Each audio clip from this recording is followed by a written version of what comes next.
Hey, Redeem Mechanic here, and today we have a 2014 Ford Escape, and we're going to be replacing the evaporator core. It is leaking badly, so we've got to pull the dashboard out to get that done, which will be my first time doing one of these Escapes, so follow along with me and we'll get this done. So the first thing I'm going to do is I'm going to go ahead and remove the cowl assembly and the wipers and all that. That way we can easily get to the pipes. I think it could maybe sneak in there and get to it, but I don't see the point. These are pretty easy to pull off. I've got another video showing how to do that, but I'll show you on this one as well. So we're gonna remove these. There's a 15mm bolt under each one. What I do is I mark the windshield. I'll put a little marker here and marker there, so that when I put it back together, I indexed it properly. These are a little bit weird. These motors free spin, so if you don't mark exactly where everything goes, you could have problems getting it aligned again. So just a little dot and a little dot with a paint pen, and then little crosshatch. Doesn't matter about the nut, but well, that didn't work out so right. Let's try that again. Something kind of like that to orient it on there. All right, there. So that way, if the motor somehow turns when you have everything apart, you could reline them up, get those locked in, and then line it back up on there, because these will actually just move wherever you want them.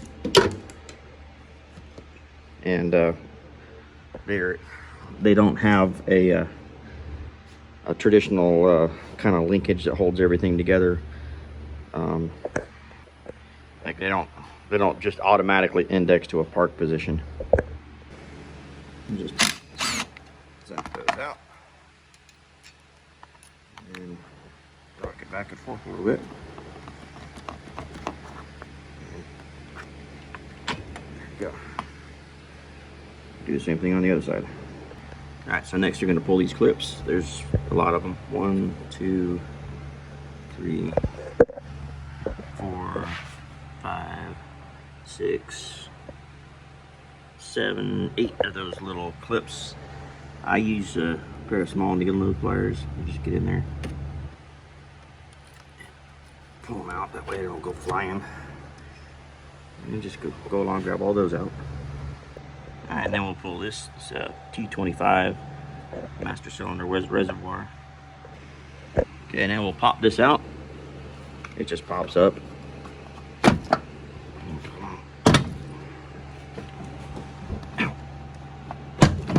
You're gonna hit your head on that stupid thing at least a half a dozen times.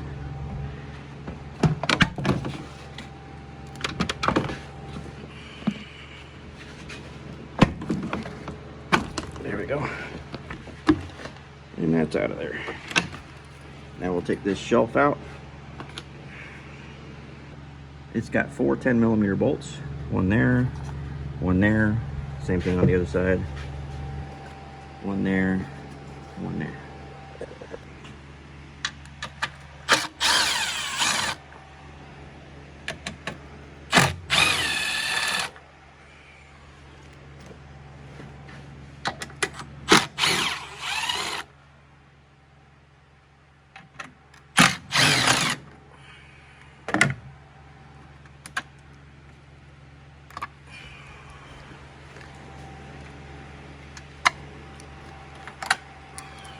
All right.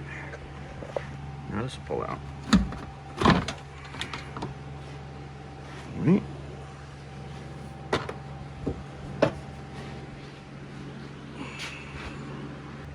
All right, so those heater hose connections look very difficult to get to. A long time ago, I bought this tool. Haven't even taken it out of the package. You can see I've had it for a long time. It says it's for the 2.0, but this is a 2.5. But I'm thinking it's probably the same tool needed. This Matco FHHD. I'm sure there's a cheaper version of this somewhere, but I'm gonna try to see if this fits to make those hoses come off easier. Yep, that's exactly the tool I need. It sits on here and then it turns this clamp here has to actually turn counterclockwise to release the pipe or the hose. I'm gonna go ahead and remove this coolant pipe first, or this AC pipe first, to give me a little bit, even though this tool's on there, I can't get my fingers around that pipe right there. So we're gonna go ahead and just leave that tool on there for now. And in order to get that pipe off, I've got to take this coolant reservoir out. So it's got little tabs, one right there and one right here. So we have to gently get that I'll use a small screwdriver to guide it and lift this off of there. I am going to do my best to not disconnect this, because I've seen these break when you try to take them apart. They're just plastic. So hopefully I can get this lifted up and just kind of gently out of the way without tweaking or having to deal with that at all. Okay, so that took a little bit of tugging, but we got it loose. And I'm going to carefully set it over there, because all I need to do is get to this pipe underneath it. So I don't want to put a lot of stress on that. I don't want to bend it to where it puts a crease in it or anything. And then see right here, that's the nut I got to get to, and then I can take these brackets off and take it off of the expansion valve and take this whole pipe assembly out of the way. Now obviously this system is empty. I'm doing an evaporator because it leaks all the Freon out. If you haven't discharged your system yet or recovered the Freon, you're gonna have to do that. Hopefully you did that before you took all this stuff apart. But in this case, this thing's completely empty to begin with, so I don't have to worry about that. All right, so we just have that 13mm nut right there.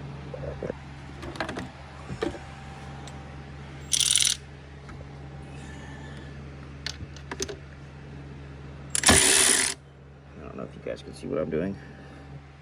There it is.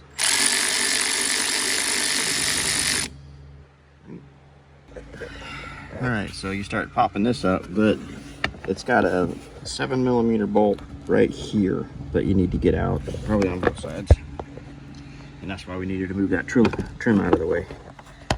So just kind of lift the trim up, get in there, and get this bolt. I can't get the camera to go look at it, but it's right here. All right, so this bracket here is held on by this weird looking little push nut. It requires a deep socket to get over. It's a 8mm deep socket.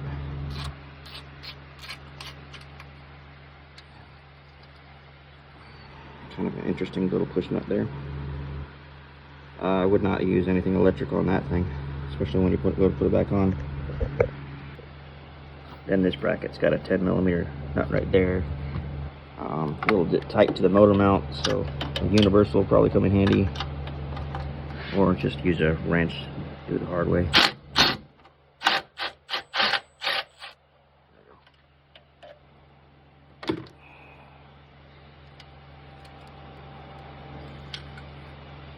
Alright,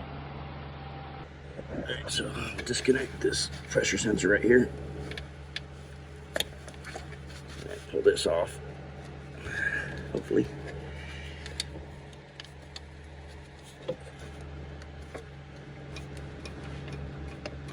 One hand. I might need a second hand for that. But we got the fasteners off. Now what I did notice is this pipe here, it's not both pipes getting disconnected there, it's just one of them. So it looks like if we can't move things around easily enough, I might have to disconnect it here too. That's the liquid line.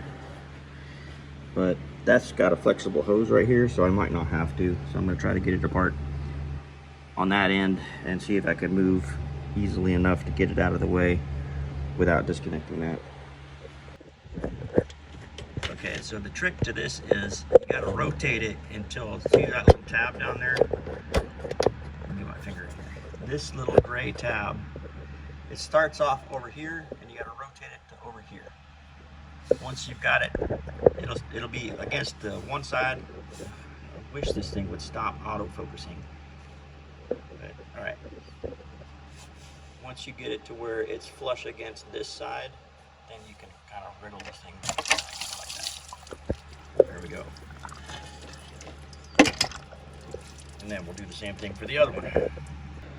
And there we go. We got both of them. I gotta say, this is a pretty handy tool. I guess it's actually made by Lyle. And now it's down in the bottom. Great, I'll have to find it. But it's made by Lyle, so I'll get a part number and put it in the description. All right, so now we're moving to the interior. I'm gonna take this seat out of my way. They got little cover plates right here. Take a small screwdriver, work it down here, pop it out. So it's got a hook on the top and then just a popper on the bottom. So just get the screwdriver come down to there, and then inside there is a bolt. So looks like a 15 millimeter. Have to figure out a way to get into it. I grabbed a universal like that. All right. So we'll do those two on the front, get those out. All right, so we got those out. 1, 2. We're gonna slide the seat forward so we can get to the ones at the back. So kind of the same thing. Got a very dirty cover plate right here. Pop that off. Get in it. Ugh. That is a flush fit, let me tell you. I might need 2 hands. All right, the best spot to get leverage to pry up is in these corners.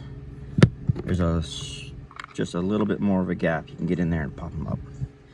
And then same thing, it's got 2 15 millimeters to get straight on those. There's one there and one right there. Now we'll rock the seat back and take care of that one connector right there. It's one of those ones where you gotta have a little, there's a small tab behind it. You push and then you rock this thing forward. And I probably won't be able to do it one-handed. And it's sharp. All right, well, anyway, let's get that conditioned.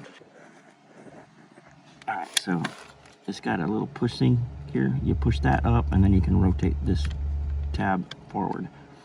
Then you can disconnect it. All right, then you just carefully lift it out of there. I usually grab it and we'll swing the front out, make sure I don't touch anything on here, and then kind of just rotate it around like this. Set it on the ground. You just don't want to hit the plastic with the chair rails, or it scratches the plastic. So these are pretty easy seats to get out compared to some. All right, put all our nuts and bolts in a tray, and then we'll go over to the other side, do the same thing. So the next thing we got to do is take the door off, which is the dumbest thing ever, but yes, we have to take the doors off on this vehicle. So I put my transmission jack underneath it, and I used the floor mats to pad it so we don't scratch anything. And then I've got rafters above me. So since I don't have a helper, I have this rafter here, and I have a ratchet rope hooked to the door. And this isn't really meant to hold up the door, it's just to keep it from teeter-tottering. So we got that, and now we got to take the bolts out. It's got 3 bolts and then 1 big electrical connector. So we'll start off by removing that one there. That's 10 millimeter. And then we'll get in here and disconnect this plug system. All right, so this harness, you got to pull it out from the body, you know, from the actual vehicle. And what I did is, to give you some more room, I took the boot off in the door and kind of tucked stuff in there so I can have more room. And then when this thing is in the door, you're going to have this part on the top, and it has 2 tabs that you have to depress, and then one on the bottom. You got 1 tab you got to depress, which is a pain to get to. I did the bottom one first, wrenched the bottom one out a little bit, and then did the top 2 one at a time. While holding this out, I actually got in there with a small screwdriver and poked these and pried them out. Pain in the butt. Really stupid design.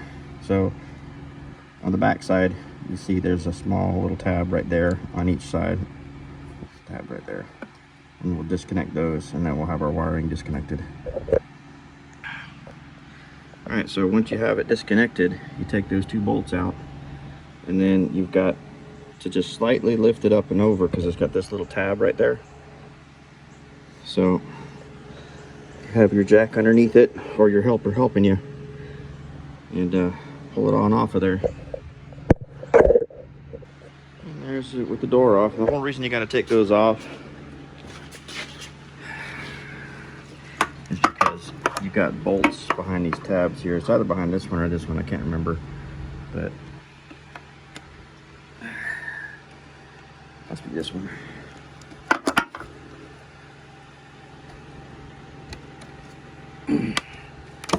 Yep, there it is. That's the bolt you got to get out of there, and apparently it's really super long. Okay, so here's the left side. What I was talking about. You pull this thing out and then tuck it in so you have more slack.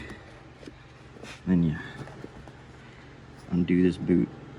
It's kind of more of a pain in the butt than the other one was. Get that boot disconnected from the electrical connector. Kind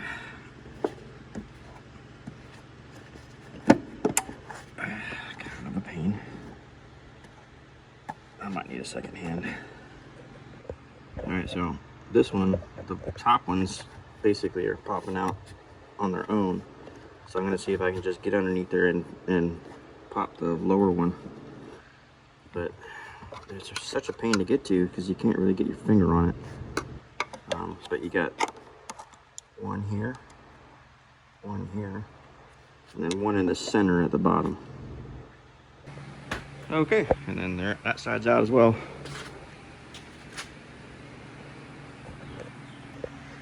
Okay, so the next step, we need to remove this console. Got to start up here with the shifter bezel.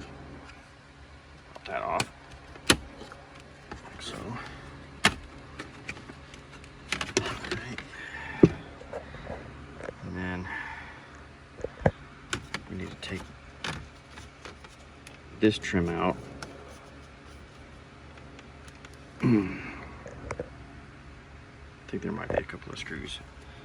Yeah, it looks like there's a couple screws right there. 1 second. Okay, yeah, there's 2 T20 screws. One there and one there. We'll take those out. Okay, so we're going to want to disconnect this blue and black wire here. Right there.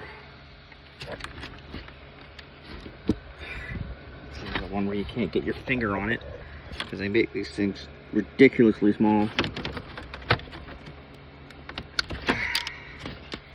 Okay. And this trim piece pops out all the way up. It's good. Snapping things all the way up here. So you want to carefully go with your trim stick all the way along and pop it out. You don't want to yank from here trying to pop it here. You're going to break it in half. Same thing over here. This one was particularly hard, this one at the very end. But, oh, dusty. Anyway, this whole thing is loose now. I'm going to figure out, I might have to bring the shifter lever back some to get it out. Alright, so before you take it out apart, make sure you block the wheels, because you're going to be messing around with the emergency brake too, so you don't want to have it out of park and no emergency brake all at the same time. Alright, so I put it in neutral, and now I can try to finagle that trim piece off, just like that. Alright, so then we open this up. I'm going to pop this out. Got a Torx bit there. We've got a Torx bit there. I'm pretty sure we've got some fasteners behind this little kind of tiny cover right here too. And then I think there's a, you gotta pull this off too. This little trim underneath the emergency brake lever. I'm not sure how it comes out just yet. Where's my trim stick?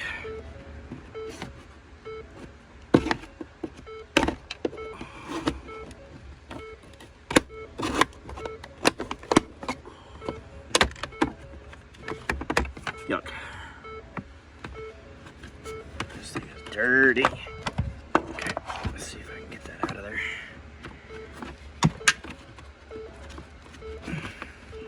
Well, again, I'm constantly having to say, I need another hand, but that's just the way it is. But we need to get that out of the way so that we can lift this up and over the emergency brake. And then we'll get all these screws out. I'll count them up for you once I find them all. Okay, so step one, get that one T20 bolt out, and then you pop this up. Okay, once you have that cover out of the way, this relatively lifts up pretty easy. Kind of pull the emergency brake a little bit, give yourself some room. You need to disconnect it right here. And then, all right, that piece is out of there. Okay, now we got to work on the side pieces. All right, so both sides have this little trim piece right there, and looks like it's a pull fastener. So we need to get in there with need to get a little cat's paw in there to get that out. 1 second. All right, so get in there with a little cat's paw, pop that out. It's a fighter. Wants to win. It's the world's longest Christmas tree, of course. Why do they make them this long?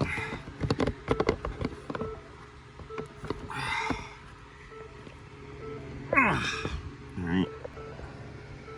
No idea why they got to make them this long and this tough to get out. It's just stupid.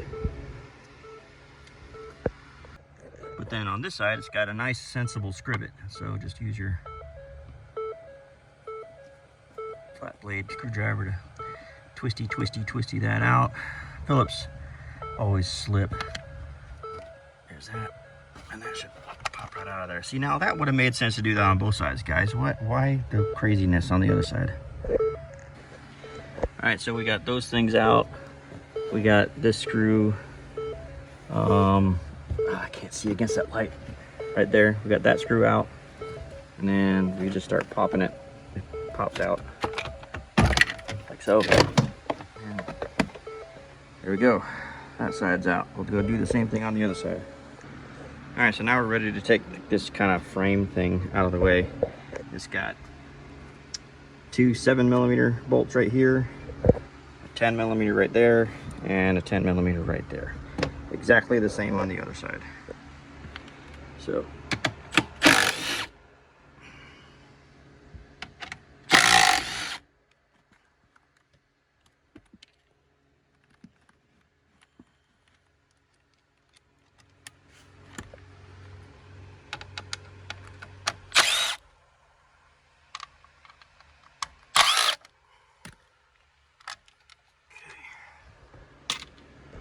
nuts in the magnet tray. Now, magnet tray, I usually keep one on each side. That way it narrows down where that bolt, you're not sure where it goes to. So I'm a big advocate of put all the bolts back. I do not like hearing about people that have bolts left over. So do your best to stay organized, guys. All right, so now this is loose, right? But you can see we've got this module here that needs to be disconnected. Pretty sure that's the, that's the restraint control module there. Not sure what this one is, but anyway, at this point, there's no reason not to disconnect the battery. So if you haven't done so already, now's the perfect time to disconnect the battery. Do that because you've got the thing sitting in neutral and the key dinging at you and all that. So go ahead and disconnect the battery, and then you're gonna need to disconnect this module here with another little push tab, and it's one of those ones where there's a release and then you pivot it. Okay, so it's actually on this side is the release. It's a little tab you push up and then shoop, there she goes. All right, see that? Okay, I'm not sure what else is gonna need to be disconnected from here, but we're gonna try to lift the whole framework out now. Okay, there's another connector right here. This was loaded in coffee too. everything needs 2 hands, but disconnect this one too. There was 2 of them there. And then these, you gotta just pinch them. Pinch that to where it'll come through and release from this thing. And then we should be free. Alright, so we gotta disconnect the shift cable. Right here, it's like sitting on a peg. So use your cat's paw like this, pop it off, like so. Right. Alright, that's free there. Now we're gonna take this bolt out here.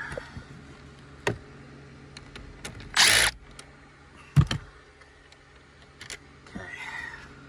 Slide it out.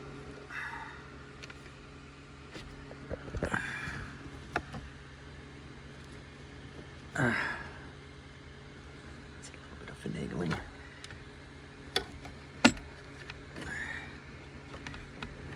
All right.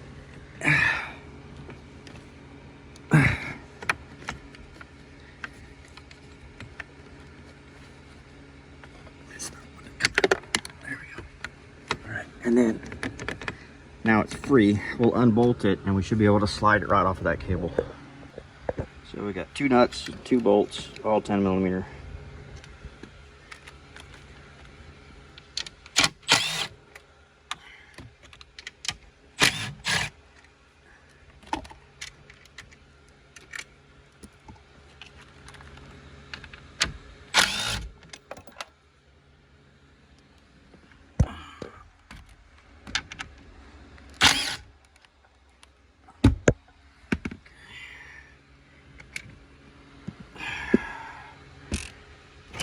There we go. And now we can finagle that out of there. All right, so now we're gonna start taking the floor trim out. Need to pop this thing off here. Small screwdriver.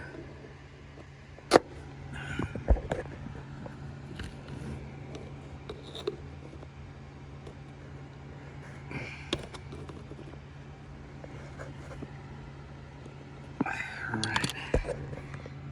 And then let me get a light on that. Okay, so to remove this lever, you gotta depress 2 little tabs in there. Right there and right there. And the easiest way is just put a socket on it, 10mm, push the socket on, and then pull the lever out. I can't do this all the way. Oh, maybe I can. There we go. See, these are the tabs that you're fighting against. And the 10mm goes over it and closes them, and then you can pull the lever off. Okay? And you peel your molding back a little bit. You pry this one up, so it's held on by 3 little tabs. That's right there. Then you're gonna pop this one out.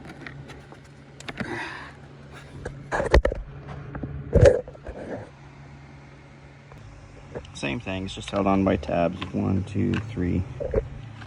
Just like that. Kind of tucks up underneath this one. Not sure how I'm getting this one out yet.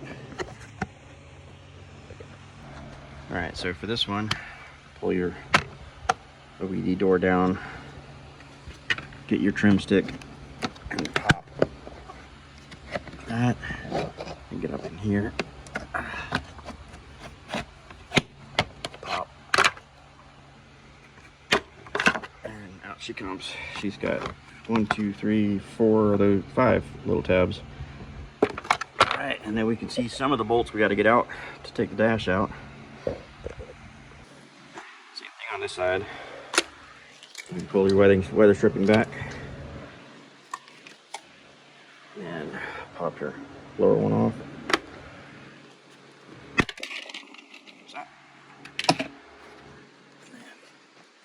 Let's see if it's easier to pop this one off first. Get in behind the glove box there. There's that. She's out. Close the glove box and pop this one out. Both sides. This one was the hardest to get. I don't know. Well, I guess we do need to take it just because it's going to hang up right here. But it's just those white tabs are a little stiffer than the other ones were. she's out. Just needed a little bit more muscle than one hand could do. See, now this is where it looks like Ford did something smart, and that they put in this carpet in a section. So it looks like we can just pull this Christmas tree out, and maybe we can just take this carpeting right on out of our way, because there's a few things underneath that we need to disconnect. So, Christmas tree, oh Christmas tree, how I love and despise thee. I know that rhythm was wrong, but whatever. Look at that, that is awesome. Compared to what you have to do in other vehicles, this is great. Boom, carpet out of the way. Nice, I do like that. Okay, so I think we got to disconnect this ground, and I think it's hardwired to the we'll have to disconnect it right there. So that's a just like an 8mm. We'll take that out. And we're gonna go over the same thing on the other side. We're gonna disconnect, or take the carpet out of the way, and see what else we need to disconnect. Same thing over here. Pull that Christmas tree out, and this carpet's gonna come right on out of there. Good thing too, because this thing needs to be shaken out badly. Now's a good time to run a vacuum, try to get some of this junk up. Look at that, just piled up in there. So, might as well just, you know, leave it better than you found it. So this is kind of neat. It's a little hidden storage department underneath there. You could probably, if you were at the beach, you could stick your purse, a small purse, see your electronics, cash, whatever in there. And it's tucked underneath the seat, so you'd really have to slide the seat forward, maybe get it up about this high, and you can put stuff in there. And close it up and put the carpet rack over the top of it. Nobody would even know it's there. I didn't know that was there. That's kind of cool.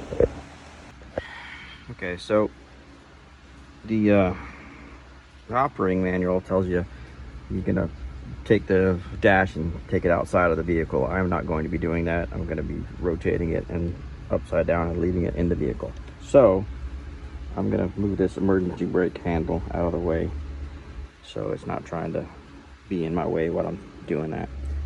I don't think I have to disconnect the cable. I think I can just disconnect the framework and move it out of the way. You see how that works. It's got 3 T40 fasteners.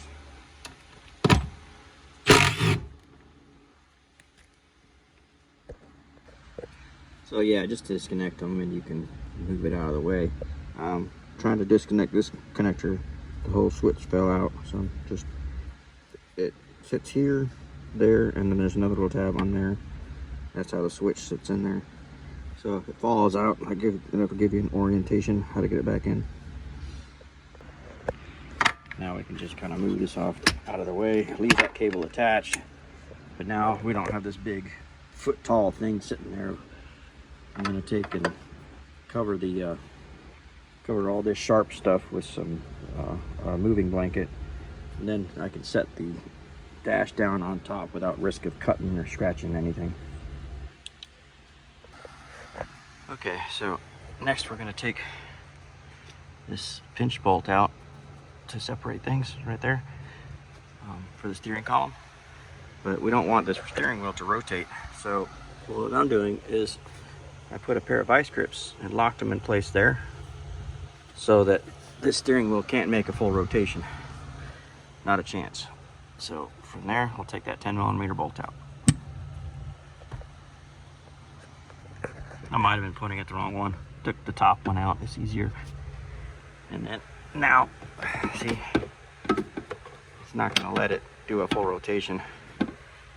So that's good enough to not have to worry about damaging the clock spring.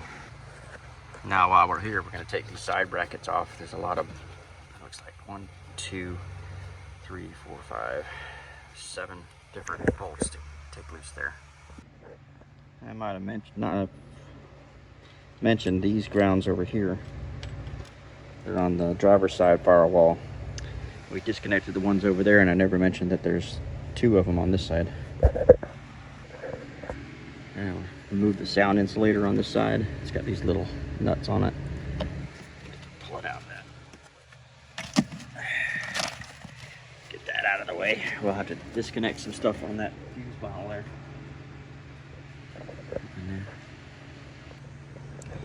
Alright, so let's take your evaporator drain tube out. It just pops in and out just like that. And then, you know, these are a pain to find on vehicles. It's underneath it, it's impossible. But if you pop that one side cover off, you can get to it and look at it for one. We were checking for dye. That's how I knew for sure this one was leaking. See you can already see, look at that dye. But so there's my leak. Okay, so we're gonna remove these two parts of the on that.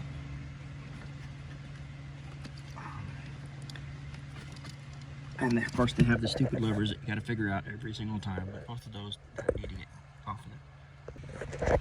So these have little tiny tabs that you have to squeeze in order to move the rockers. So you squeeze that in and you flip it the other direction.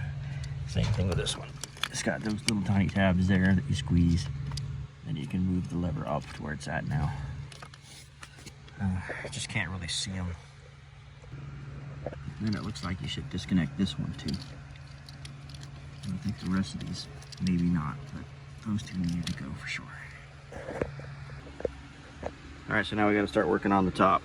We got to take this piece off. It pops up. Don't hit the windshield. I know it's just plastic, but one time about nearly 30 years ago, I took a heads-up display off of a vehicle. It was a Pontiac Grand Prix. I worked at the dealership at the time. And I popped it up. It was a piece of plastic like that, and I hit the windshield, and it actually cracked the windshield. I couldn't believe it. And so, like I said, just be careful. Now, it says we gotta pull these pillar trims out.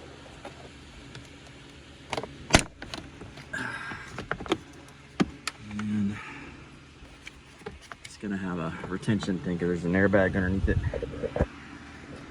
So let's see what it's got. I'm not sure how those disconnect. I can't really see. But we need to get that kind of out of the way so we can pull this trim off. Well, I'm just going to leave it hanging here because I just need it to be out of the way so I can lift that trim piece up. So careful that you don't disconnect the speaker down here and then this piece, but you can just kind of move that out of your way. I don't see the point in trying to disconnect it. We'll do the same thing on this side. All right, so you start popping this up, but it's got a 7mm bolt right here that you need to get out, probably on both sides. And that's why we needed to move that trim out of the way. So just kind of lift the trim up, get in there, and get this bolt. I can't get the camera to go look at it, but it's right here. There's a good shot of it. Once now that I've actually loosened it, but now you can see where it's at. It's that bolt right there.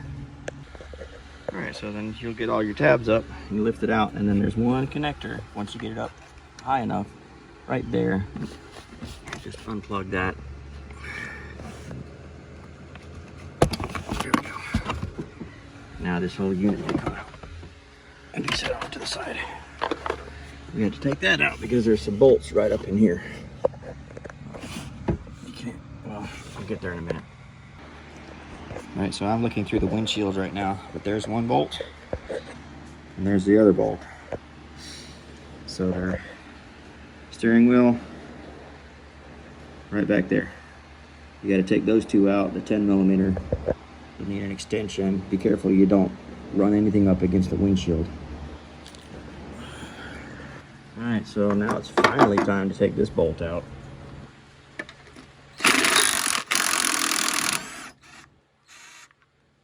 Let's see how long it really was.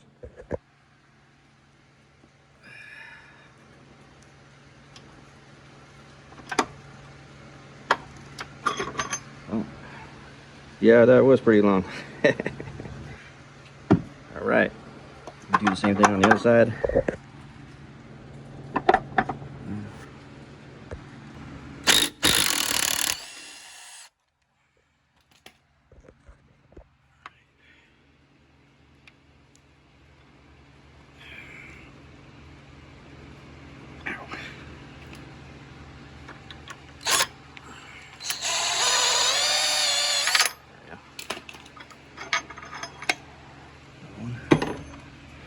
Okay, now there should be 4 bolts.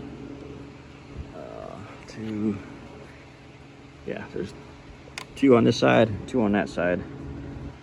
I need to take those out, and then the dash should be able to be lifted out of here. All right, so what I do is I put a stud in there, take the first bolt out, put a stud in, and then take the second bolt out, so that I have something holding it in place.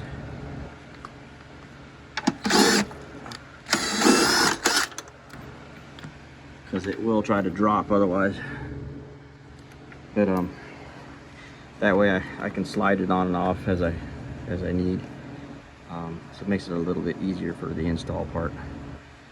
This doesn't have hangers. Some of them actually have a little tab that it sits in. Apparently this one doesn't. So studs it is. All right. Take one out. Put your stud in.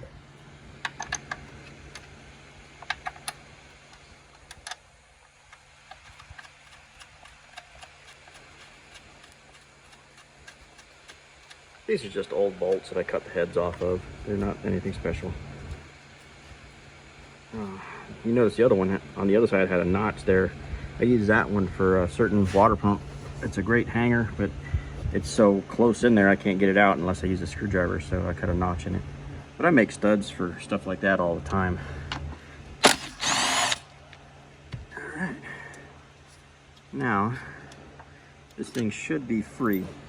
And I'm going to suggest, if at all possible, go get somebody to help you. I don't know how heavy this thing is. Usually they are pretty heavy. But I'm going to go ask my wife to give me a hand lifting this down, because she's the only person available. But we're going to be bringing it back, rotating it down, because we're going to be getting to the stuff on the back side of this dash. So you want to have everything on this floor clear. Don't want to trap any tools underneath. Want to make sure that they're all accessible. And you obviously don't want to damage anything, so you're going to be real careful bringing this thing out and setting it down. Okay, so you definitely, before you tilt this down, disconnect your speakers, the tweeters. And then there's this connector right here. I don't know what that is, but you need to disconnect that. There's not enough slack there. And if there's any others, I'll let you know. All right, so there's a connector here. And then there's one more right here. All right, and I think that's everything on this side that needs to go. Oh, no, there's one more right here. Okay, now, look at that. She just rolled right over. Yeehaw! All right, that's where we got to start attacking next. All right, so I need to pull this off.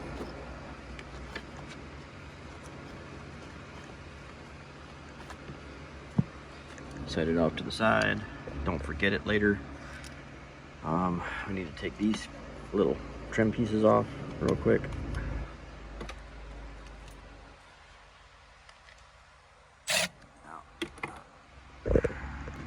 Alright, so there's going to be a lot of little plastics. You're probably going to want to notate this as you go, because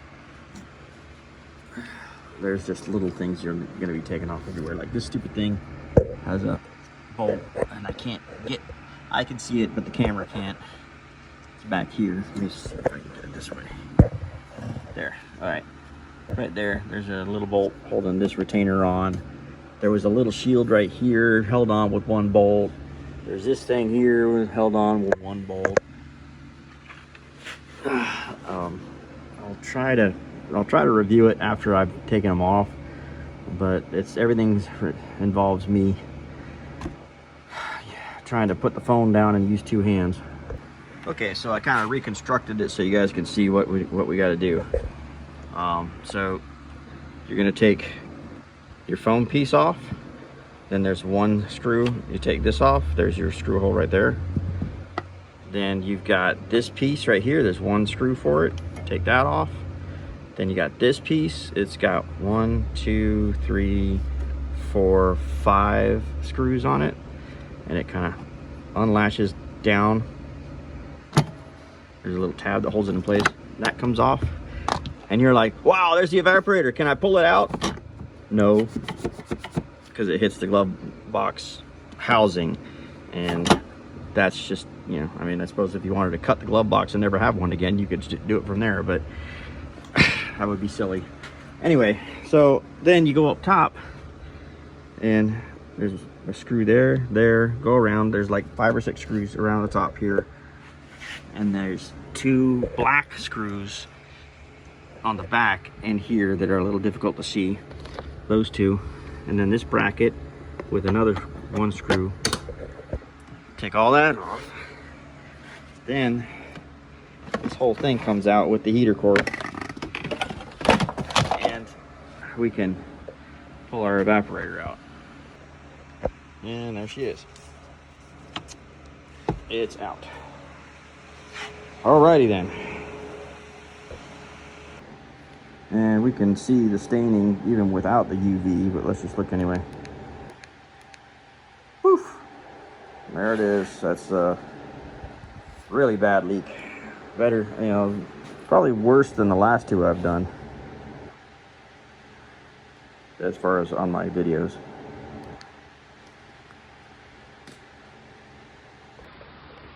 So, I don't know, can you all see this? This is messing with my eyeballs. Look, it's like kind of bent over that way. I don't know if that's gonna fit in the case. This is a Fomoco. This is a Motorcraft part. But look at it. It's like woo going off to the left there. Man, nobody else has one around in town. I would have to wait for a day or 2. Decisions. Should I try to squeeze this in here, guys? Leave a comment. Let me know what you would have done. I don't know. I'm gonna have to sit down and think about this for a minute. This is a lot of work. If it fits, I don't think it will leak or anything.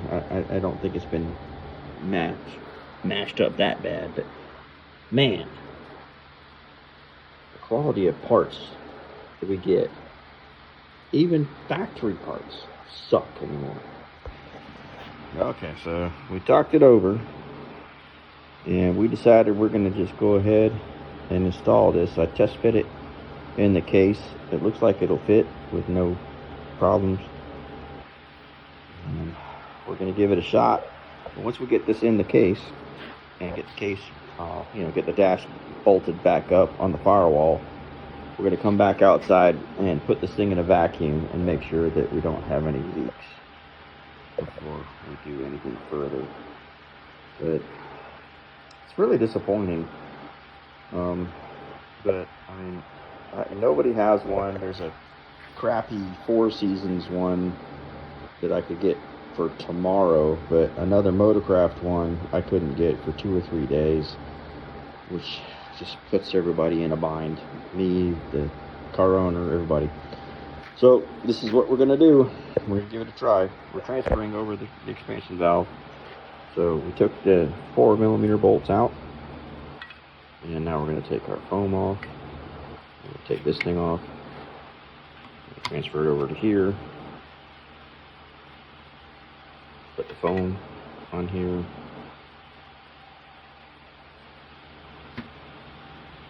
Now we got to get some O-rings for it. I'm just going to test fit it, make sure. Yeah, we'll have to move these pipes a little bit too. So we're going to transfer that over and move on with our day. Alright, and then you always want to go back and forth when you're tightening your expansion valve so that it's the best chance of sealing perfectly. Just go, walk it back and forth. You don't want to crush one side too fast.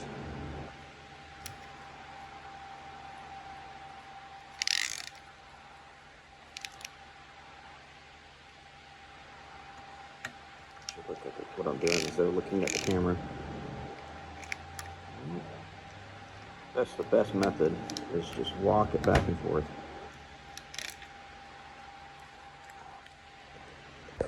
Alright, so we got that lined up in the case. Got this set in place. And we'll drop our heater core right over the top of it.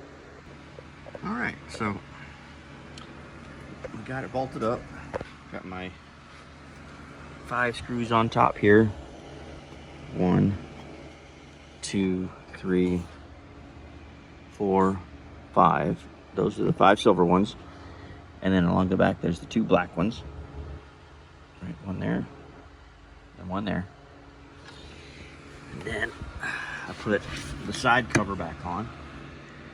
I put in all the screws except for this one, because this one also holds the bracket for the heater hose assembly. So you got 1, 2, 3, 4, and then the 5th one will get put in along with this little bracket thing. Okay, but it's fitting good.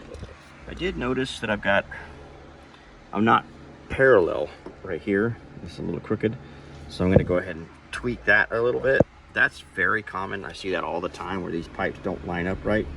But when I go to put it in the firewall, I want it to be pretty close to, see how that's parallel? So I want my expansion valve to be parallel. So I'm just gonna put a big wrench on it right here, and I'm gonna carefully tweak it to get that thing kind of looking parallel. Okay, so just a little bit of gentle tweaking.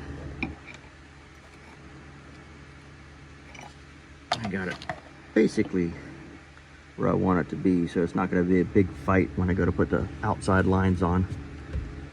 And now I'll put the rest of the stuff on.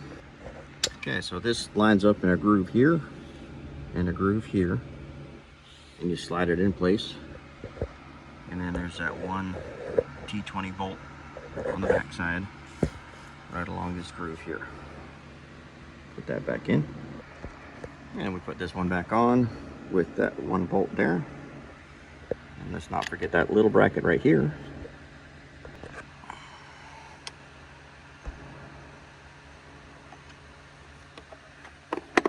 And then that's got a tiny bolt there.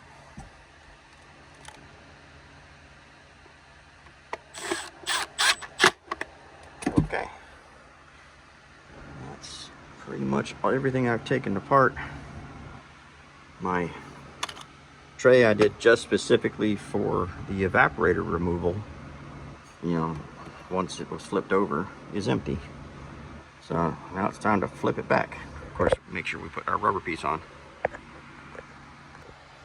right, so I wanted to point out this thing. This is a shimming device it has on there. So that big long bolt that we took out, this one, it goes through the body, right? And then it goes into here. And as it's tightening, it's actually bringing this out to where it butts up against the car, right? So we want to start off with this being all the way in. 2 reasons. It's not going to scratch anything going in that way, but it also it's a self-tightening. There's a little bit of thread locker on this, and when this goes in, the friction between it and the thread locker is going to drive this to where it's going to want to come out and butt up against the frame before it starts. Oh, no, I can't do it. Anyway, when I'm tightening this, it's actually going to be bringing this out, and it'll lock it in place exactly where it needs to be. So go ahead and bring those in as far as you need so that it can do its job properly. and here it is on the other side. So it's reverse thread for this thing. So you want to spin it all the way in by turning it counterclockwise. Then the bolt will bring it out where it needs to be. Okay, so my advice would be roll this dash on with at least 2 people nearby. But I'm by myself, so I put my stud back in and I put it in the lower slot this time. And because it was a little janky up at the top. It was a little difficult to get it to roll out of there. So I'm gonna try it on the bottom stud instead. But I've got it on the stud, and then I've got this pair of vice grips just kind of holding it so it can't slide off. And now I'm gonna go over to the other side and try to finagle it in place on that side and put a bolt in. Another cool trick is if you can get this bolt in here, it works great as a pry bar so that you can get your stuff aligned. So I've got a bolt in on this side loosely. Now I'm going to go back over to the other side and put some bolts in, and then I can use the big bolts to guide them in place, get them lined up where I want them, and drive them in, and we'll be done. Okay, like I said, I wanted to immediately seal the system up, so got my line set back on there, my bracket right here, then this bracket here, and this right here. So I'm sealed back up again. I'm gonna put this thing in a vacuum and leave it in a vacuum for a good long time. And then I'm gonna shut the vacuum off and make sure I don't have any leaks before I reassemble anything inside. So this is a good stopping point for me today. I'm gonna go ahead and put it into a vacuum and just leave it overnight. All right, so I've got it hooked up, got the vacuum running, got it pulling down. I'm gonna leave it running for about 30 to 45 minutes. Then I'm gonna shut it off and just leave it for the evening. And it shouldn't creep up at all. It should stay in a vacuum overnight. Before I did the job, this thing wouldn't hold vacuum for longer than 20 minutes because of that monster-sized leak in the evaporator. But it should hold indefinitely, hold vacuum. So we're watching our needle, making sure it doesn't move. All right, so it's been 45 minutes. I just shut my pump off, and I'm gonna check to see how this needle goes. It's showing actually below 30, which is weird. But anyway, I've closed off all the valves on this side, so closed all these, and left the valves open going to the car. So we'll leave that sit and we'll come back and check it, you know, in probably in an hour, and then I'll check it again in the morning. Okay, well, it's morning time and I've still got my vacuum right where I left it, so I'm happy with that. I'm gonna go ahead and reconnect these hoses, and you just do the same thing. Push them all the way on and rotate it to where the tab is now back up in the furthest clockwise position. All right, so we put our bolts back in, put this back in and tighten it up. We'll put the little cover plate over it. Don't want water getting in there. All right. Same thing on the other side. And I got your 2 bolts on this side and this one here. Now when you go to tighten these up, they're gonna feel like they're just free spinning for a little bit. That's that adjustment coming back out. Don't let that freak you out. Just keep going and then it'll tighten up. And then our cover plate. You got those 2 up on the top of the dash that you have to look at through the windshield. I've got them hand started and now I'll tighten them down. Those definitely take a little bit of acrobatics to get in your hands at a really weird angle. All right, so next we're gonna put the top defrost cowl in place. Don't forget to plug this in right here. It's that's your sun load sensor that goes up there. Plug that in and then just set it in place and pop it in all these little tabs. And then don't forget you've got one screw on each side, those little 7mm screws. All right, so next we'll put in the 2 pieces of A-pillar trim. You know, once we get them in, we need to clean them up. Look at that, I got fingerprints on it. Don't forget to plug the tweeters back in. So you just line it up in the slots up on the dash there. One on the front and one on the side. And then pop it into place. Then grab you a cleaning wipe. I like this brand. And wipe off your fingerprints. Try not to touch the fabric at all. Just get all your yucky fingerprints off of here.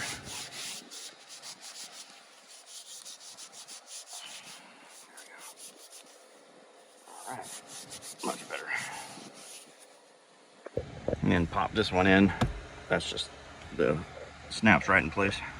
All right, so we got to reconnect all these.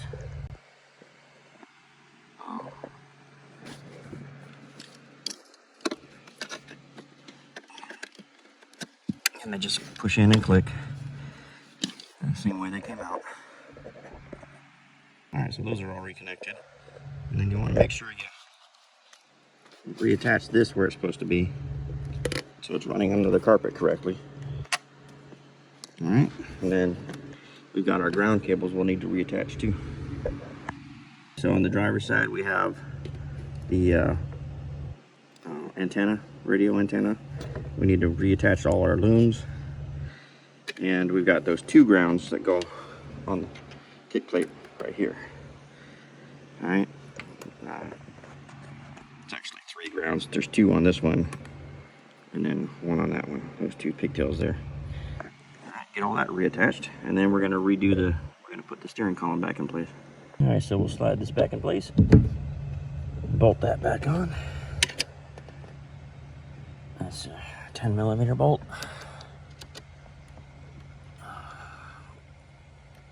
Make sure you tighten that one down. That's a very important one to make sure it's tight. All right, put the support bracket back in. That's the top half has the 3 8mm bolts, and then the bottom half has the 4 10mm bolts. And now we're going to slip this back in place. Hook it in.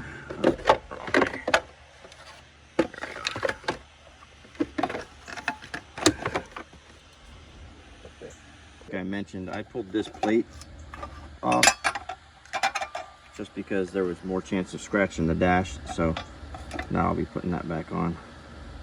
It's just 3 10mm bolts. Now that that's back in place, I reconnected this loom, and we'll start working this stuff forward where it needs to go. I'm gonna bolt my emergency brake handle back down again. That's the 3 T40 Torx bolts. So that kind of turned into an ordeal. When I was putting the lever back in place, I managed to pop the cable off at the other end, which is under the car. So I've got to put it back together now. So I need to take some slack off of this so I can reconnect the cable down below. So measure this and then back this nut off. Just leave the nut on there so it doesn't pull the cable all the way through, but give yourself some slack at the other end. Now, unfortunately, you have to jack up the vehicle, so make sure you put it on a jack stand, and then you'll have to get underneath there. All right, so there's 2 brackets you got to take off. This one here, it's got 4 10mm. This one here has like 3 of those little push nuts, and then you slide it out of the way. And then here's the where it came apart at. Hopefully you guys don't have to deal with this, but in case you do, this is what I had to do. So it just popped out of there. So now that we have enough slack, we'll feed that back in place, and then we'll tighten the cable up and put everything back. And there she's fed back in, and I've tightened the cable up top. I'm just checking to make sure it's not too tight. Got a little bit of wiggle room there, and I can freely spin my tire. So that's good. That's what I want. All right, now I'll put these shields back on and resume my normal course of business. Like I said, hopefully you guys don't have to deal with this, but if it does pop off, it's not a huge deal. And then she's all back together again. Alright, so next we're going to put our shifter back in. Remember, we're going to feed the cable up through the bottom first, get it up in there, and then we'll put it up in its place. Alright, so the yellow thing slides into this groove and around the bigger groove on the cable, and then it goes into the spot there. Let's see if I can pop that out and show you. Well, see, that's the orientation that you want. So there's this little groove, and then there's a bigger groove behind it. That's what this yellow thing sits on, and then it slides into the housing, and then there's that bolt to hold it in place there. Right, so next we're going to put this big frame back in. That's the center console frame. Drop that in place. Alright, so it's got a couple of slots that it goes in. See right here? There's a little tab underneath that it slides into. So hang that first and then drop it in the back. Alright, so it looks like that. Sits in where you can get your bolts in place, right? And then make sure you're lined up on all your tabs down here, because they want to be on the plastic needs to be on outside of the metal. Here, here, back here, and right here. Okay, so now we can put our 10mm bolts in the bottom, and I believe they were 7mm bolts up here at the top. All right, so yeah, they are 7mm on the top there. Don't forget to plug in your shifter. That connector right there. The blue one, wait until we get done putting the trim on, because I think you need the slack. Okay, and then we've got that module on the other side that we need to plug into. All right, so put this little thing back on its bracket there. That's the one that has the little round pegs. You just push it in place. Yucky coffee stains, but I'm not gonna get that good into detailing. And plug those two back in.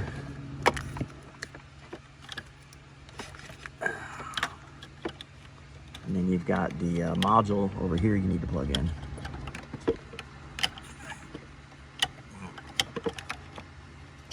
There's that. And this is another one of those lever type.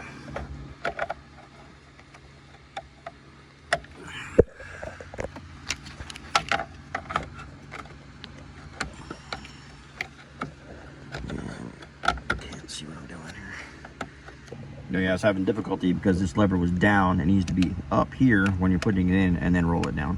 That's why that was fighting me a little bit. And then I want to put our cable, our harness, get it back where it's supposed to be routed. And then we've got everything plugged in. Got this here. Also, yeah, that wiring harness needed to go behind this, so I had to pop this out of the way and get it back where it belonged. I always want the harnesses to go exactly where they were before. So anyway, and it's got a little push nut thing that goes onto a stud back here to hold it in place. Okay, so now it's time to put the carpet in. There'll be a harness you gotta rescue out of there. You get everything seated in place, and then there's that little vent that goes right, comes up right here, feeds into this thing. So let's get all that seated. And before you cover it up, make sure you connect your AC evaporator tube. And that O-ring in there, make sure that it's, you know, a good O-ring. You know, if it's flat or torn, you want to change it, because that'll be a water leak underneath your carpet and would cause a smell. All right, so that's set in place, and then it's got that one kind of textured Christmas tree that goes right here, right in there. All right, so next we'll put that side piece in. It's got two tabs in the front here that point towards the dash, so you want to snap those in first, and then the rest will just pop right in place. But once she snapped on that side, come back here, line it up, and pop, pop, pop, pop. pop. There we go. There's one in here somewhere. There it is. The carpet's hanging me up a little bit. There we go. All right. There's that.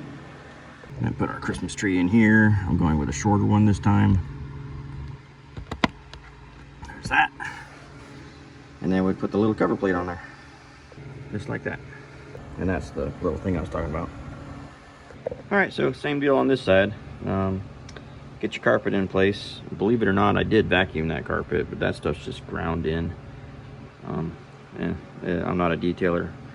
Anyway, so get your carpet in place, get your cable for the seat out of there. It goes through this little kind of hole right here. And then put your rear vent in place. And then we're gonna put our side piece on. So this one has 3 tabs in the front. There's one here, one down there, and one up here. So you want to get those lined up, snap it in place, and then put the back in. All right, just like that. And then this side has the far superior scrivet. Put that in, push the center in. And there's that, and put the little cover plate on it, which I don't have right near me. But we'll put the cover plate on it, and that'll be that. All right, so we're gonna put this top bezel piece in. We're gonna plug your orange connector into the power outlet right there, and then just kind of wiggle it and drop it in place. All right, so we're gonna put in this screw here and the one at the back right there. Those are those T20 looking ones right that. And then there's one more on the other side mirroring this one here. So I'll put those 3 in, and then we're gonna put this bezel in place. Okay, so those screws are in. We'll put this bezel in. Work it around that. Slap through it. This is way easier if you're not holding the camera.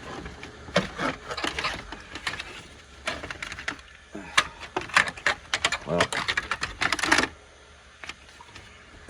there. So you want this kind of loose. We're not snapping that in place yet because there's a couple fasteners here. Push everything up in its spot. Make sure it's lined up good. There's that snap. That one looks a little funky. No, I guess that's okay. That's right. Okay, so now we got that in place. We've got 2 more screws tucked into the corners, right there and right there. That should be your 2 remaining ones of these. All right, so we got those in place. Now we're gonna bring this down and we're gonna plug our blue connector right there into that spot down there. Now that we don't need all that slack anymore. And we'll snap this shift select boot in place here. It just lines up and pops in place. All right. Now we can put it back in park. All right, we need to clean up that piece and put it back on. Just wanted to mention, as I've been going, I've been just kind of wiping all these things down. Before I put them on, I just wipe them down with a tub of towel. That's just a little extra that I do. I mean, obviously, if you're working on your own car and you don't want to do that, don't. And I mean, if you're paying a mechanic to do it, don't expect him to, because honestly, detailing your car is not covered in your labor charges. But we just, I just do it because I felt like being nice.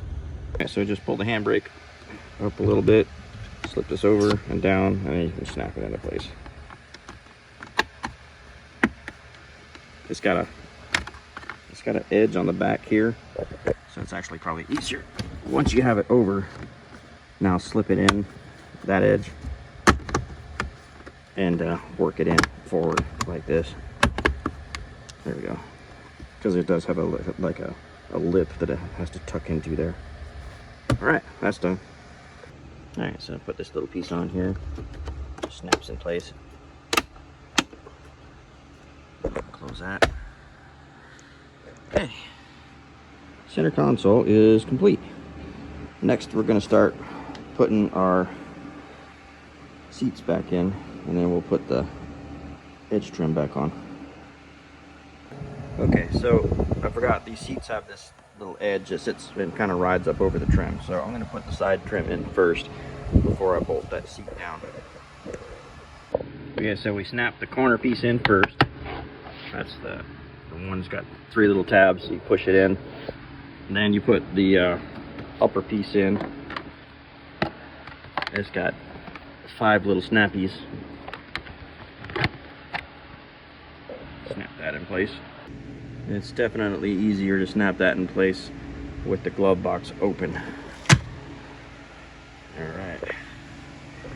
Now we can wrap this trim back down. Now, weather stripping. And now we can put this kick plate on down here. It just lines into the groove here, and then it's got the white connectors that pop into the holes in the floor.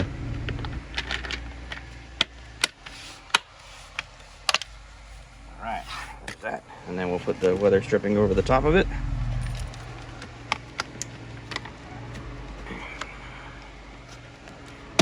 Alright, get that. There you go. That's the seam you want to see.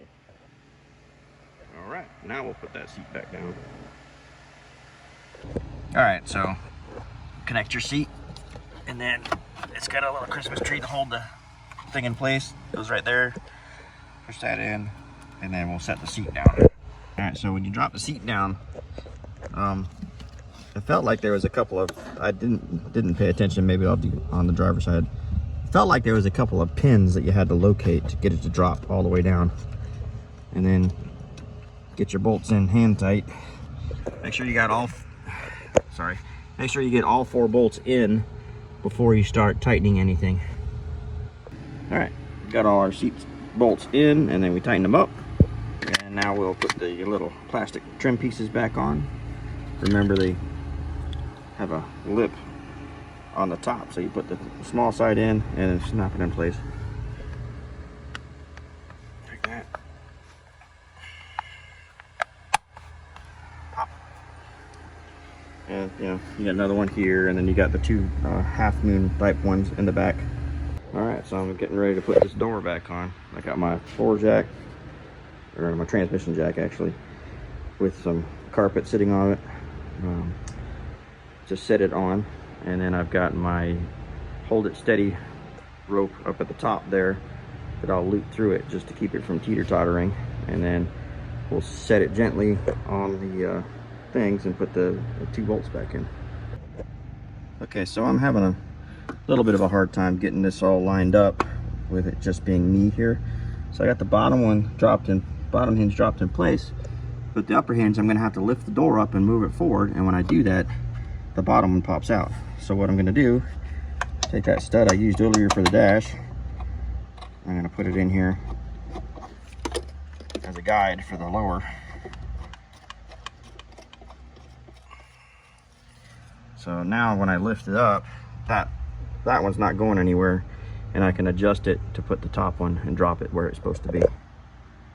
Alright, there, that's dropped in. That one's in place. I can take this back out now, and I can put the bolts in. That's these 10mm bolts.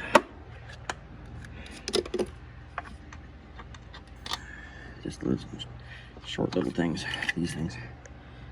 Right, so one goes down and one goes facing up. Alright, we'll tighten those up, and then we have our 10mm, kind of a black, longer looking one, goes there.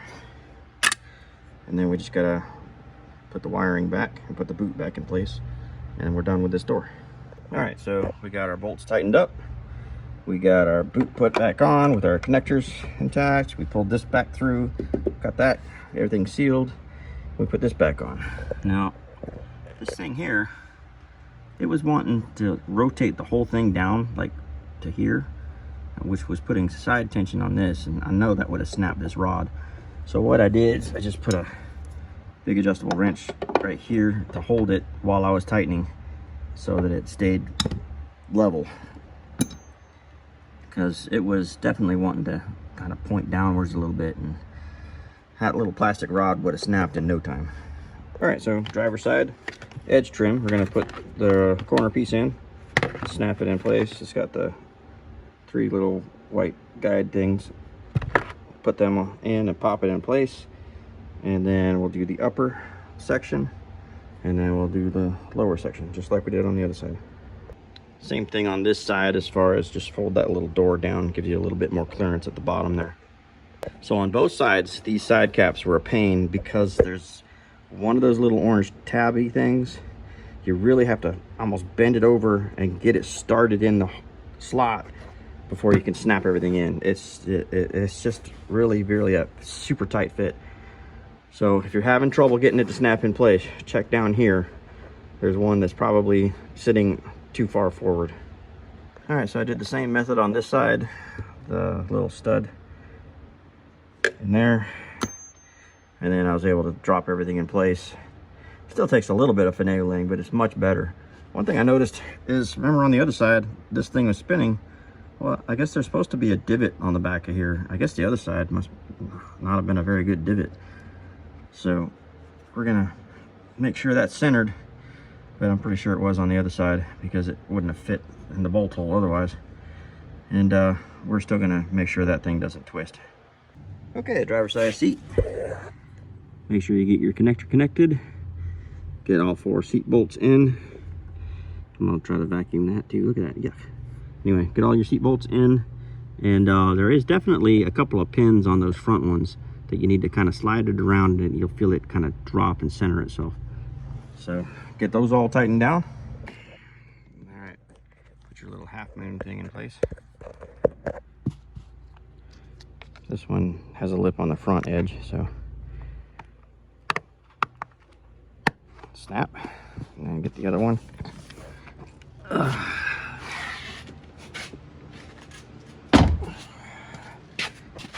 Here.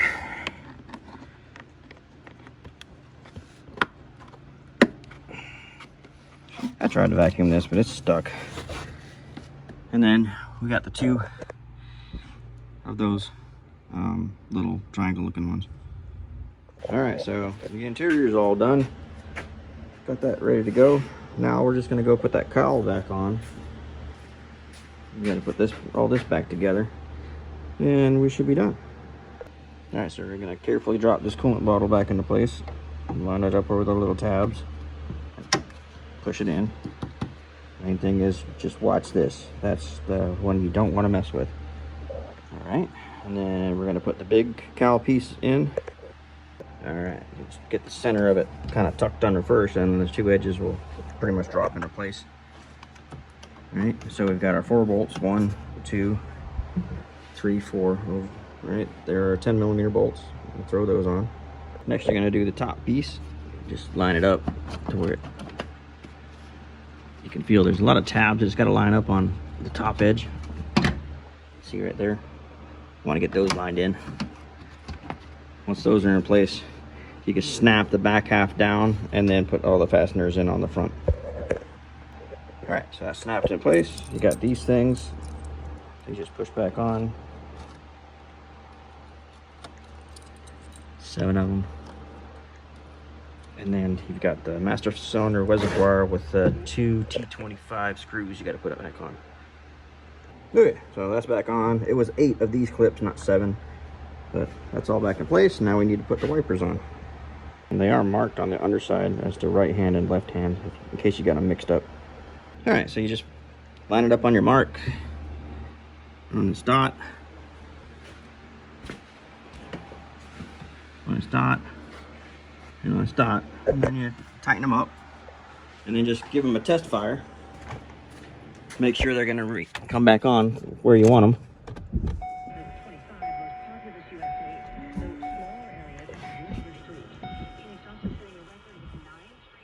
Okay. And then you come back and check your marks, and we're back on the same mark. And we're back on the same mark. So we can go ahead and take those marks off the windshield and put the little cappy things on our bolts like that. And we're good to go.